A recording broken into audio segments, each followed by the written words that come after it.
Telangana cabinet సమావేశం జరుగుతోంది. గోదావరి పుష్కరాలకు సంబంధించిన వివిధ పనులకు 1000 కోట్ల రూపాయల కేటాయింపునకు కేబినెట్ ఆమోదం తెలిపింది.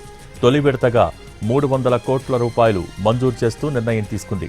Assam rifles, BSF, CISF groups సెటర్ల ఏర్పాటుకు కరీంనగర్ జిల్లా మానకొండూరు మండలం వెలిది గ్రామంలో 4 ఎకరాలు, చొప్పదండి మండలం రుక్మాపూర్లో 5 ఎకరాల కేటాయింపునకు కేబినెట్ ఆమోదం తెలిపింది. కరీంనగర్ జిల్లా గంగాధరలో డిగ్రీ కాలేజీకి 20 regular, 6 non teaching, 3 out sourcing పోస్టులు మంజూరు చేసింది. అలాగే మహబూబాబాద్ జిల్లా కేసముద్రం ఫైర్ స్టేషన్కు 18 పోస్టులు మంజూరు చేస్తూ కేబినెట్ నిర్ణయం తీసుకుంది. జూనియర్ కాలేజీల్లో మధ్యాహ్న భోజన పథకం అమలు చేసేందుకు మంత్రివర్గం ఆమోదం తెలిపింది. పాఠశాలలతో పాటు జూనియర్ కాలేజీల్లోనూ విద్యార్థులకు ఉదయం అల్పాహారం, పాలు అందించాలని నిర్ణయించింది. హ్యామ్ రోడ్ల నిర్మాణానికి సంబంధించిన టెండర్స్లో కీలక మార్పులపై కేబినెట్లో చర్చిస్తున్నారు. అలాగే రాష్ట్రంలో ధాన్యం, మొక్కజొన్న కొనుగోలు, రైతుల ఖాతాల్లో డబ్బులు జమ చేయడంపై కూడా చర్చ జరుగుతోంది.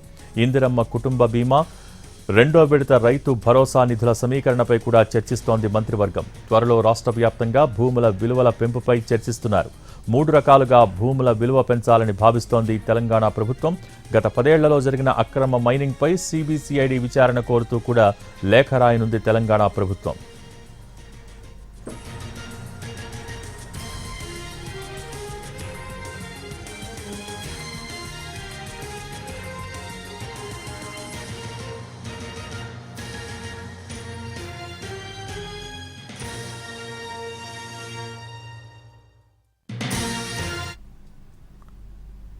తెలంగాణ కేబినెట్ సమావేశం జరుగుతోంది. దీనికి సంబంధించి పూర్తి డీటెయిల్స్ అందించేందుకు మా ప్రతినిధి సుధీర్ లైవ్ ద్వారా సిద్ధంగా ఉన్నారు. Sudheer, over to you. ముఖ్యమంత్రి రేవంత్ రెడ్డి అధ్యక్షతన తెలంగాణ కేబినెట్ సమావేశం సుదీర్ఘంగా కొనసాగుతుంది. మరొక 2 గంటల పాటు కూడా కొనసాగే అవకాశాలు అయితే కనిపిస్తున్నాయి. ఇప్పటికే స్కూల్ విద్యార్థులతో పాటుగా కాలేజ్ విద్యార్థులకు కూడా మధ్యాహ్న భోజనం, అదేవిధంగా ఉదయం అల్పాహారంతో పాటుగా పాలను ఇవ్వాలని చెప్పేసి రాష్ట్ర కేబినెట్ నిర్ణయం తీసుకుంది. అందుకు సంబంధించి ఆమోదం కూడా కేబినెట్ తెలిపింది. ఆ తర్వాత చూసుకున్నట్లయితే పలు ఇన్స్టిట్యూషన్స్కి ప్రభుత్వ భూములను అప్పగించే విషయానికి సంబంధించి కూడా కేబినెట్ నిర్ణయం తీసుకుంది. అందులో భాగంగానే మహబూబాబాద్ జిల్లాకు సంబంధించి మహబూబాబాద్ జిల్లా కేసముద్రంలో ఫైర్ స్టేషన్ ఏర్పాటు చేసి అందులో 18 పోస్టులను శాంక్షన్ చేసేందుకు కేబినెట్ ఆమోదం తెలిపింది. అదేవిధంగా కరీంనగర్ జిల్లా గంగాధర మండలంలోని నూతన డిగ్రీ కళాశాలకు 20 రెగ్యులర్ టీచింగ్ పోస్టులు, అదేవిధంగా 6 నాన్ టీచింగ్ పోస్టులు, అవుట్సోర్సింగ్ పద్ధతిన 3 పోస్టులను మంజూరు చేస్తూ కేబినెట్ ఆమోదం తెలిపింది.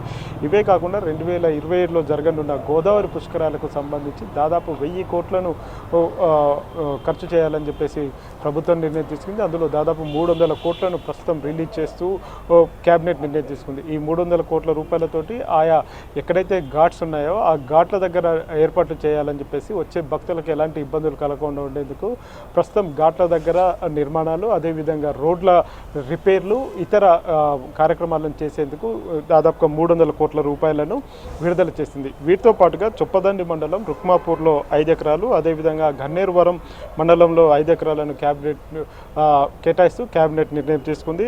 అస్సాం రైఫిల్స్, అదేవిధంగా బీఎస్ఎఫ్, సిఐఎస్ఎఫ్ గ్రూప్ సెంటర్ల ఏర్పాటుకు కరీంనగర్ జిల్లా మానకొండూరు మండలం వెలిది గ్రామంలో 4 ఎకరాలను కేటాయిస్తూ కేబినెట్ నిర్ణయం తీసుకుంది. ఈ అంశాలతో పాటుగా ఇతర అంశాలు చూసుకున్నట్లయితే రాష్ట్రంలో భూముల విలువలు పెంచాలని చెప్పేసి రాష్ట్ర ప్రభుత్వం నిర్ణయం తీసుకుంది. అందుకు సంబంధించి కేబినెట్లో సుదీర్ఘంగా చర్చ జరుగుతుంది. ప్రస్తుతం హైదరాబాద్లో చూసుకున్నట్లయితే హైదరాబాద్లో ఒక ప్రాంతంలో ఒక విధంగా, మరొక ప్రాంతంలో అంటే హైదరాబాద్ నుంచి ఉప్పల్ తీసుకున్నట్లయితే ఉప్పల్లో రిజిస్ట్రేషన్ వాల్యూస్ కావచ్చు, భూముల విలువలు చాలా తక్కువగా ఉన్నాయి. అదేవిధంగా హైదరాబాద్లోని బంజారా హిల్స్ కానీ, జూబ్లీ హిల్స్ కానీ, మాదాపూర్ కానీ ఈ ప్రాంతాల్లో చూసుకుంటే అక్కడ భూముల విలువలు ఎక్కువగా ఉన్నాయి. వీటిని దాదాపు 3 రకాలుగా కూడా భూముల విలువను పెంచాలని చెప్పేసి రాష్ట్ర ప్రభుత్వం నిర్ణయం తీసుకుంది. ఇప్పుడు సుమారుగా 10% నుంచి 100% వరకు భూముల విలువను పెంచాలని, అదేవిధంగా రిజిస్ట్రేషన్ ధరలను కూడా పెంచాలని చెప్పేసి రాష్ట్ర ప్రభుత్వం నిర్ణయం తీసుకుంది. అందుకు సంబంధించి ఇప్పటికే స్టాంప్స్ అండ్ రిజిస్ట్రేషన్ శాఖకు, రెవెన్యూ శాఖకు ఆదేశాలు జారీ చేసింది. త్వరలోనే రాష్ట్ర ప్రభుత్వం ముందుకు నివేదిక రాబోతుంది. ఆ నివేదిక వచ్చిన తర్వాత రాష్ట్ర ప్రభుత్వం అధికారికంగా భూములను విలువను పెంచుతూ అధికారిక ఉత్తర్వులు జారీ చేసే అవకాశాలు అయితే కనిపిస్తున్నాయి. ఈ నెల 28 తేదీలోపు వాటికి సంబంధించిన వివరాలను అందజేయాలని చెప్పేసి రాష్ట్ర ప్రభుత్వం రెవెన్యూ శాఖను ఇప్పటికే ఆదేశించింది. అందుకు సంబంధించిన కసరత్తు అయితే కొనసాగుతుంది. అంతేకాకుండా జూన్ 2వ తేదీ నుంచి ఇందిరమ్మ కుటుంబ జీవిత బీమా పథకాన్ని అమలు చేయాలని చెప్పేసి రాష్ట్ర ప్రభుత్వం నిర్ణయం తీసుకుంది. ఈ పథకం ద్వారా అనుకోకుండా అకస్మాత్తుగా ఇంట్లో ఎవరైనా చనిపోతే వారికి 5 లక్షల రూపాయల నష్టపరిహారం ఎక్స్గ్రేషియా కింద చెల్లించే విధంగా కూడా ఇందుకు ఏర్పాటు చేస్తున్నారు. అందుకు సంబంధించిన విధి విధానాలను కూడా ఖరారు చేయాలని చెప్పేసి రాష్ట్ర ప్రభుత్వం అధికారులను ఆదేశించింది. ఆ విధి విధానాలు ఇప్పటికే క్యాబినెట్కి అందాయి. ఆ క్యాబినెట్ వీటి మీద చర్చించిన తర్వాత వాటికి ఆమోదం తెలిపే అవకాశాలు అయితే కనిపిస్తున్నాయి.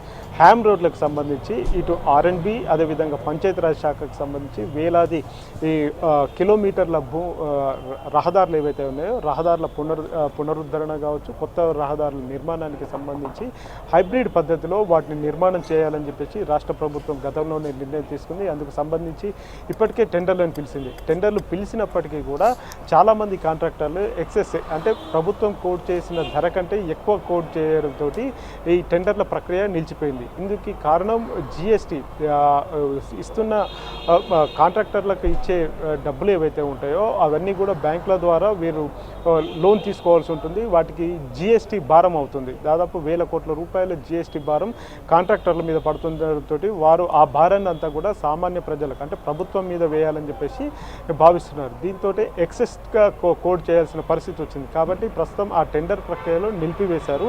ఆ టెండర్ ప్రక్రియలో కొన్ని మార్పులు చేర్పులు చేయాలని చెప్పేసి రాష్ట్ర ప్రభుత్వం నిర్ణయించింది. అందుకు సంబంధించి కాసేపట్లోనే ఒక కీలక నిర్ణయం తీసుకునే అవకాశాలు అయితే కనిపిస్తున్నాయి. వీటితో పాటుగా ఇతర అంశాలు చూసుకున్నట్లయితే గడిచిన 10 ఏళ్లలో అంటే BRS గవర్నమెంట్లో జరిగిన ఏవైతే మైనింగ్ అంశాలు ఏవైతే ఉన్నాయో వాటిలో అక్రమాలు జరిగాయని వాటి మీద CBCID ఎంక్వైరీ చేయాలని చెప్పేసి రాష్ట్ర ప్రభుత్వం భావిస్తుంది. అందుకు సంబంధించి మరి కాసేపట్లోనే అధికారిక ప్రకటన రాబోతుంది. భోగి. Okay, thank you.